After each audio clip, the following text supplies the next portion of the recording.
Thank you for picking up this book. Remember to like and subscribe for notifications about my latest audiobooks and more. Subscribing is free, and it really helps out this channel. Thank you. Claire of Katera, Book 1, by J.D. Evergreen. Copyright J.D. Evergreen 2023. Author's note. If you like this short story, please check out my novels. Katera Rising, Book 1. This story has more about Claire. Katera, Book 1 of the Celestia series. This story has more about Talia. Both are available on Kindle Unlimited, or you can grab your forever copy today. Book 1. Melton and his stories. I pick at the wall of my cell, steadily working loose a small stone. These hours trapped in here alone are some of the worst. Perhaps even worse than the thundering crowds of the arena, or the monsters I am forced to fight there. It gives me far too much time to sit and think. To think about all the lives I have been forced to take. Most of my arena matches are against other gladiator slaves. Some of them had even been friends. I grip my jaw and stare out the bars of my cell, watching two guards work their way through a hunk of meat. They rip into it like animals, their beards glossy with fat and their teeth bared, as they practically fight one another for the next bite. Scarlet guards are a kind of prisoner too, humans who have been offered slight freedoms, better food, and medical care to keep the rest of us in line. Many of them do it with relish. It takes a certain personality to be promoted to Scarlet Guard, unless you were born into it, of course. In some ways, they are worse than the free citizens of Shadowsoul, monsters who thrive under the Emperor's reign. Shifting my bare feet in the dirt on the floor, I wrap the tattered blanket more firmly around my shoulders, trying to hold back the worst of the wind that whistles through the stone walls of my cell. This cell has been my prison for the last 17 years, and never has an effort been made to make it even slightly more humane. Every winter is freezing cold. We are given new blankets once winter arrives each year, but it does little to help against the brutal winds that pick up and blow through the cell like the walls aren't even there. Food rations increase slightly too, but it is never enough to keep us strong, only ever enough to keep us alive so we can continue working. I don't remember what it was like to be free. Claire of Katera was 4 when she was captured. I looked down at the pebble in my hands, thinking how much I have changed since my capture. Gone are the days of Claire the carefree child. Now I am simply 1408 to everyone but my mother and a few slaves in this cell who risk punishment every time they use my name and not my number. Remembering that I am Claire and not my hated slave number is one of the few ways I maintain my sanity. Still, I wonder what I would be like now if I hadn't been captured.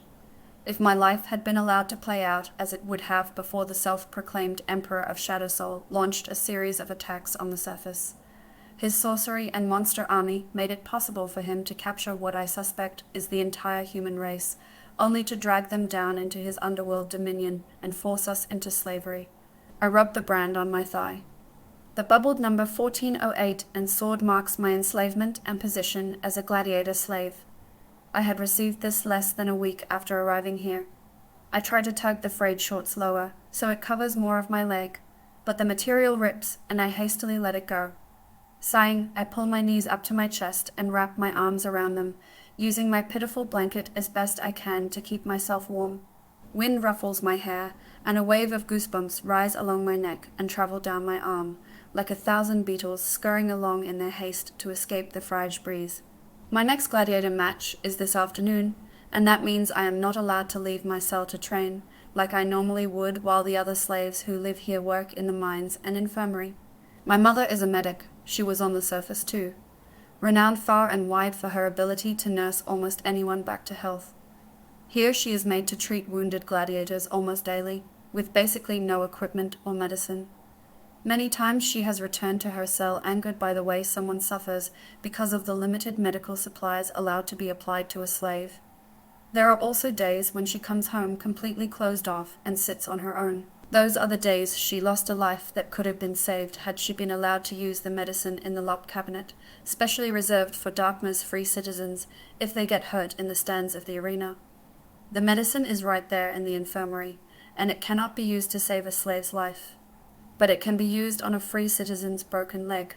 I let go of my arm when I realize I had been gripping it so hard, little red fingerprints have appeared, and I shake the elbow trying to get blood flow back to the rest of my limb. Being angry doesn't actually serve a purpose. It is not like anything will change if I shake my fist at the cavern roof and scream about how unfair it all is. I smile ruefully. Mother often tells me stories about a legend where someone is going to rise up and save us. It is fanciful, but thinking about it and being consumed by this one-day savior coming to free us has kept me going more times than I would ever admit. A clatter from outside the cell draws my attention from my thoughts. 2 guards half carry, half drag a prisoner down the hall. The man hangs limply in their arms, his bandaged feet drag along the cobbled floor, and a wild mane of grey hair frizzes in every direction. The guards by my cell spring to their feet and eye the new arrivals. What is he doing back? The older guard spits, making his glistening beard shine somehow brighter in the flickering lights of the braziers. He points at the limp slave being dragged towards him. He shouldn't be back yet. The guard on the right dragging the limp slave looks up and reveals a red face and a patchy black beard that is all fluff. He cannot be older than 17, and acne pockets his face in angry red lumps. 1906 has been sent back. He collapsed in the mines and is to await assessment in his cell. A medic and an assessor will come and decide if he has outlived his usefulness. An assessor? The guard with the glistening beard asks, and begins to hurriedly wipe down his disgustingly dirty armor. The young man nods and doesn't say anything more as he works with his companion to drag the old man towards my cell. I shift and peer into the dim light. It is old man Melton. I swallow. He is easily in his late 60s now. An assessment is not likely to go in his favor. The cell door is unlocked, and Melton is dropped to the floor. He lands heavily with a thud that launches him into a series of violent coughs, and the younger guard kicks him in the ribs. Melton curls into a ball to protect his chest from any further assault. Shut up, old man. The young guard grunts, drawing his leg back for another kick. Leave him alone, I growl, springing to my feet and advancing on them. All 4 guards take a step back and rush to exit the cell before I can make it to them. The cell door is slammed right as I arrive, and the young guard twists the key in the lock with a satisfied grin. Much more confident now there are bars between us. The old man is as good as dead anyway, he says with a grin. My arm shoots through the bars, and I grab him by the collar of his dull red armor and jerk him forward. His face smashes into the bars with a sickening crunch that spills blood from his nose. He tumbles back and clutches his face. Fucking bitch! He screams through his fingers. He pulls his metal baton from his belt and tries to strike me through the bars. I grab it and very nearly succeed in pulling it through when 2 other guards scramble to help retrieve it. I hold it firm as the 3 of them grasp at the base and handle. I sigh. It is a fight I won't win. I let the baton go, and they all tumble back onto the hard stone floor, each of them desperately clinging to the baton in case it is somehow still within my reach. I bare my teeth at Melton's attacker, who scoots back further. The older guard scrambles to his feet and turns on the younger one and shouts, 9782. What the hell were you thinking getting her all worked up? The young guard with the patchy beard and acne looks down at his feet. I don't know, sir. If she had have gotten hold of the baton, we never would have gotten back in that cell. The older guard grunts, waving his hands around with more energy than I have seen him use all day. The status of your father will not save you against her, he says, pointing at me. The young guard shuffles and says nothing. Get out of my sight. The older one orders, and the 2 new guards hurry down the dim corridor. I turn to Melton on the floor and crouch down beside him. He is still curled in a ball with his hands in his face. I can hear his labored breathing from here. He is too old to be taking hits like that. Are you okay? I ask gently. He nods and grins, a small trail of blood running from his mouth. Oh yes, it was worth it to watch you pummel that guard. I help him to his feet. His long grey mane gets in my face as I drag his thin and bony frame over to the water trough so he can have a drink. He probably hasn't had anything since he left the cell this morning. It is rare for mining slaves to receive any food or water during the day.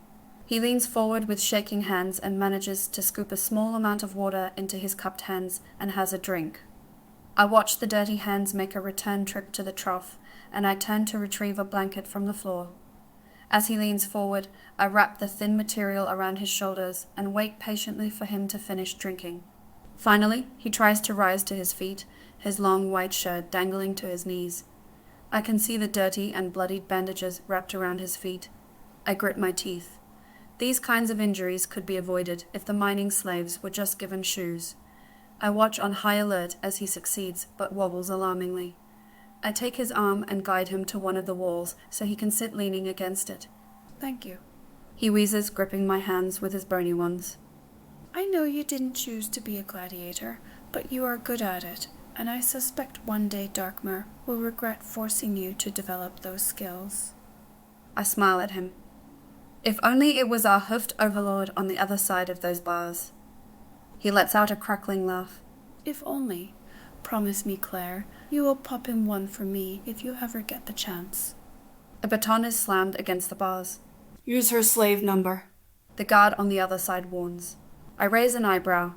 I had assumed they would leave us alone for longer after that display. He must be panicking about the assessor who could show up at any moment without warning. We aren't the only ones who need to worry about how the assessors view us. Scarlet guards are not above their scrutiny. Melton raises his head. I will use her proper name. He declares. You lot are going to write me off before the day is over anyway. What other threats could you possibly hold over me? You have already taken my wife and daughter. The guard seems to struggle for threats before he finally grunts and stomps away. He grabs a cloth off the table and begins to vigorously wipe down his armor. The other guard sits gorging on the meat beside him. A smear of fat across the side of his bald head glistens in the firelight. Melton, I say quietly, mindful of the fact I do still have family to lose. You shouldn't talk like that. Melton waves his hands. I will talk how I like. I am old enough not to care anymore. I sit next to him and drag my blanket back over my knees. The whistling of the wind through the stones and the crackle of the flames outside the cell are the only sounds to fill the awkward silence. How about a story? Melton asks, giving me a grin that reveals missing teeth, but also a tinge of hopeful happiness. I try not to sigh, and I force a smile onto my face and nod. Melton used to tell stories all the time, at least until they took his daughter. But they were always these tales of something so fantastic. It couldn't possibly be true. I used to love them when I was younger, but now they just make me sad. Like they are the representation of a life I could have had if I had been left on the surface the day Darkmor's armies conquered the capital Celestia. Melton wriggles his fingers and settles with them in his lap. Have I told you the story of how the great Talia became phoenix-touched over 500 winters ago? I shake my head and settle in for what will no doubt be a long story. Well, the great Talia discovered she was God-touched on her 18th birthday. He begins. She was at a festival to celebrate the harvest when her magic first appeared. The king had given his final speech, and the mayor, a brutal fellow, was about to give his. He did something that angered the great Talia so much, her eyes turned purple, with layers of silver and white. According to accounts by her companions Chloe and Kent, it was quite unsettling to behold. So, she was phoenix-touched because she turned 18, I ask, surprisingly drawn in despite myself. Melton shakes his head. No, her birthday at the same time was just a coincidence. There have been numerous phoenix touched in history, ranging from babies to elderly. The god likes to get involved in great changes and chooses a champion, someone who is not only angered by the injustice of the world around them, but willing to do something about it if only presented with the opportunity. So, Talia was phoenix-touched so she could save the world? I ask. No. Melton says slowly. The god never interferes that much. She was phoenix-touched so she had the ability to save the world. She had to decide to do something with it, and as history tells it, it was not an easy journey for her. Talia lost and gained much. I stare at my hands for a long time. If only Talia could come save us. Finally, I ask, what does phoenix touch mean? According to history, different things for everyone. Talia was bestowed great gifts, but others have received more subtle things like a life saved, a trip through time, or sudden knowledge, and so on. Melton reveals his voice shaking and husky. I can see the sweat on his face from here, and I have noticed the way blood keeps pooling in his mouth to run out the side. The great Talia went on to use these gifts to restore order to her world, but everyone knows that story. He concludes with a smile. I shuffle on the hard stones beneath me. I must not have paid attention during that story. Until today, I hadn't ever heard the name Talia, let alone the legend. I am sure it holds little relevance to my life in any case. After all, it was 500 seasons ago. Even if such a story is true, how much bearing could it possibly have on my life? I shake my head. Melton believes history is the key to everything. In a world before captivity, he was a famous historian who lived in the palace and advised royalty. His utter determination for history to be the solution for everything baffles me. I cannot help but feel other things are more important, like survival skills and the ability to work with those around you. The clatter of hard boots on stone announces the arrival of more guards, and when I look up, I am surprised to come face to face with a yellow-blue goblin hybrid. You would think the colors would be pleasant, but the yellow is a muddy yellow, and the vibrant blue only occurs in patches. Her tall, muscular form easily carries the enormous weight of her overly flamboyant armor. Long, intricate spikes adorn her shoulder plates and wrist cuffs. It must make it hard to do anything. I suspect it would even be a hindrance in battle. Long, jagged ears twitch in every direction as she marches along with a woman in bright green clothing. The small woman hurries after him with a basket in her hands and does everything she can to seem as tiny as possible. The hybrid comes to a stop in front of the cell, and the guards nearby spring to attention, one of them knocking over the chair in his haste to climb to his feet. He scrambles to pick it up, and the goblin hybrid turns to face him with disdain. He doesn't say a word, but the gaze has the guard positively cowering.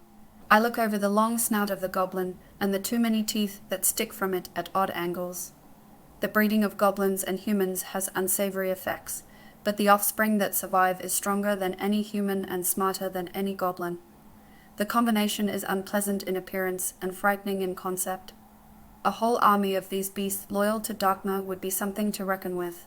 The goblin turns back to the cell, grips the dagger at its belt with a long, wickedly clawed hand, and barks. Open it!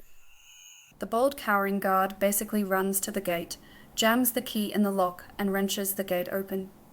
It screeches loudly in protest as it swings towards him, and the hybrid flattens his ears. He turns to the guards and demands. Which is 1906? The bold guard points at Melton. The goblin backhands the guard with so much force he falls to the ground unmoving. I stare at the trickle of blood and the weird twist of the neck and swallow. It would take an unbelievable amount of strength to do that with a single hit. Why is the prisoner not ready to be moved to the assessment room? The hybrid demands, her oily bristles glinting in the firelight. The older guard scrambles into the cell, and I notice his armor isn't really any cleaner. His efforts with the rag have only smeared it into clusters of sticky black lines. His eyes are so wide I can see the whites, and he doesn't even think twice about how he is within arm's reach of me as he grabs hold of Melton's arm. Melton turns to me as he is manhandled to his feet and says, "Thank you for listening to this old man one last time." The guard brushes my leg with his and ignores me completely as he drags Melton to the overseer. I don't blame him, even I am inspired to behave in the hybrid's presence. The goblin takes hold of Melton by the scruff of his shirt and sets off at a brisk pace, dragging him along with a single arm. I rise to my feet and watch Melton disappear from my vision, probably for the last time. I swallow and feel the prickle of tears. Melton and I had never been close, but he had always been there. One of the few constants in my life. The guard relocks my cage and looks down at his dead companion. Fucking goblins. He grunts. I nod my head. Hatred for the goblins is one of the few things I can get on side with the guards about. He turns to me and grunts. The arena guards will be here soon. I think it is best you behave when they arrive. I nod. The hybrid might return at any point, and I don't want to end up like the guard on the floor. I head over to the water trough and have a big drink before I relieve myself in the bucket meant for that purpose. I crinkle my nose at the foul smell. Even after all these years of imprisonment, there are things I still cannot get used to. I watch as the old guard struggles to drag the dead man away, and he drops him in a corner. He takes a moment to try and position his companion's head in a way that is somewhat normal. The old guard's attempts fail, and he sighs and moves back to the table, sitting with his back to the corpse. He cannot go far. There are meant to be 2 guards always supervising me. If he was to take him away, I would be left alone, and leaving a gladiator alone is a rule punishable by death. I stand quietly, and I can hear the noise of guards down the hall at other cells collecting gladiators from them. They learned very early on that keeping us all in one cell was a bad idea. That led to a group of gladiators breaking loose and doing serious damage to the compound. A few even escaped. I don't know what happened to them, but the others were beaten within an inch of their lives, and then made to fight monsters in the arena until not a single rebelling gladiator was left living. It was an effective demonstration of what happens when you revolt against Darkmor, and of the lengths he is willing to go to crush a rebellion. The guards arrive at the cell and shove my armor and boots through the bars. I rush to pick them up and drag them on over my tattered shorts and singlet, grateful for the warmth as each item settles over my skin and protects me from the freezing wind. The dark brown armor is covered with smears of blood from my last gladiator match, but I can see the cut in the right side of the chest has been repaired. A new, much lighter square of leather has been stitched over the hole. I eye the lumpy leather. That is going to rub uncomfortably. I am grabbed roughly by 2 scarlet guards, and a third slips metal chains around my wrists, binding them in front of me. He tugs on the chain connected and drags me roughly forward. "It is on. No weak links in the chain," he says in a monotonous tone. Another guard nearby with a clipboard checks something off, and I raise my eyebrows in surprise. The guard looks to be younger than me, and it appears he can read. I had to learn in secret. It is hard to imagine a Scarlet Guard family taking that kind of education seriously. It seems to have benefited him, though. Being one of the few literate humans makes him difficult to replace, and the goblins hate coming to the compound. Usually, they complete these kinds of tasks. They aren't always good at it. Their beady little eyes can hardly see in this kind of light, and many of them are dumb as nails. But it seems having them do the final checks has been preferable to giving a human a position of authority. This guy is a step in a new direction for Darkmor, or perhaps just a lack of options. I am dragged forward and lead through the weaving tunnels of the compound cell block until I step out into the dimness of the caverns of Shadowsoul. I look up at the ink-high black roof high above us and desperately wish to be on the surface. I am jerked forward again and attached to the chain of gladiators already lined up and waiting. I swallow as I realize I know a few of the people in the line. "All chained up?" A voice barks from the front. The guard beside me gives the chain at my wrists a vicious jerk, and I almost tumble to my knees. He gives me a huge grin before yelling to the woman up the front. "Prisoners secure?" "All right, to the arena." The woman up the front bellows. "Keep an eye on them, boys. There is an overseer at the other end." Each one leading me to the place where I will lose a little bit more of myself, as I have to fight to stay alive just one more day. If you like this, check out my other novels. Katera, Book 1 of the Celestia series. A lesson that can't be taught, an heir that can't be found, and a god that won't rise. Talia's life takes an unexpected turn when her once peaceful hometown falls prey to the sinister clutches of a malevolent mage. As chaos ensues, she becomes one of the fortunate few who manage to escape. In the wake of the mage's tyranny, the kingdom plunges into turmoil, and Talia finds herself thrust into the heart of a burgeoning war. Yet, amidst the chaos, something extraordinary begins to awaken within her, an enigmatic power that defies comprehension. Once an ordinary young woman, Talia now finds herself burdened with a destiny she can scarcely comprehend. Whispers of prophecy surround her, as those around her see her as the last hope to vanquish the encroaching evil. But Talia harbors doubts within, wrestling with her newfound abilities and struggling to accept the weight of the world upon her shoulders. As she grapples with her identity and purpose, Talia embarks on a quest that will test her resilience, forge unlikely alliances, and unveil shocking revelations. With each step she takes, the lines between love and duty blur, and she discovers that her true power lies not only in magic, but also within herself. Grab your copy now. Katera Rising, Book 1. Old and powerful magic has been uncovered, and it is essential to free the world. The problem is no one knows how to use it. In a world of sorcery and oppression, a young woman named Claire bears the burden of a nameless existence. Known only as 408 to her captors, she represents the second generation enslaved by the ruthless sorcerer, the self-proclaimed Emperor of Shadowsoul. But fate takes an unexpected turn when Claire stumbles upon a glimmer of hope, a family heirloom with mysterious powers that defy comprehension. With each discovery, she unveils a hidden truth that could shatter the Emperor's iron grip on their realm. As Claire's journey unfolds, she finds herself distracted by thoughts of a woman whose presence grows more tantalizing with each passing day. Trapped by the cruel hand of fate, Claire's yearning for freedom extends beyond the clutches of her captors. She longs for more than the life she has been handed so far. However, the Emperor is not one who will yield easily. With his ferocious beasts, boundless power, and vast resources at his command, he will stop at nothing to maintain his dominion and obliterate any threats to his world order. And now Claire, an accidental escapee, finds herself thrust into the heart of a magical conflict, holding in her possession something the Emperor believed lost and fears above all else. Join Katera Rising and embark on a thrilling journey through a land of shadows and secrets. Will Claire's courage and the mysterious powers of the family heirloom be enough to challenge the Emperor's reign?